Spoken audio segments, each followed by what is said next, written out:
Hi friends, நான் உங்கள் கவிதா செந்தில். நம்ம ஜேஜே இன்னைக்கு சபரிமலை கிளம்பிட்டாங்க. அதுக்கு தான் ஐயப்பனை அவ்வளோ அழகாக அலங்காரம் பண்ணியிருக்கோம். ஐயப்பனை பார்க்குறக்கே திவ்யமாக இருக்குது. ஜேஜே தாத்தாட்ட ஆசீர்வாதம் வாங்கிட்டு, எங்கிட்டே ஆசீர்வாதம் வாங்கிட்டு, குருசாமிகிட்டே ஆசீர்வாதம் வாங்கிட்டாங்க. ஓம் சாமியே சரவையப்பா. ஓம் சாமியே சரவையப்பா. சபைக்கு மோட்சம் கொடுத்தவனே சரவையப்பா. எங்கள் குலதெய்வமே ஐயப்பா. என் குருநாதா ஐயப்பா. சத்குருநாதா ஐயப்பா. காணி பொண்ணு ஐயப்பா. காணி பொண்ணு அனே தேவியே. ஈஸ்வரனே ஈஸ்வரியே. ஈஸ்வரியே. ஈஸ்வரியே ஈஸ்வரனே. ஈஸ்வர சரணம் சரணம். தேவி சரணம் தேவி சரணம். தேவி சரணம் பகவான் சரணம். ஈஸ்வரனே ஈஸ்வரியே. அப்படியே பின்னாடி போய் இருமுடி தலையில் வச்சுட்டு பின்னாடி போய் கருப்புசாமி வீட்டுக்கு வெளியில் நம்ம காவல் வச்சுட்டு போயிருப்பாங்க.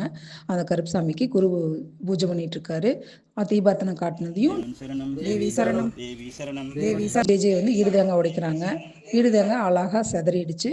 அங்கே பாருங்கள் எவ்வளோ அழகாக செதறிடுச்சு. இதுக்கப்புறம் ஜேஜே கோயிலுக்கு கிளம்பிடுவாங்க. அடுத்த வீடியோவில் கோயிலுக்கு இருமுடி கட்டுறதை பார்ப்போம்.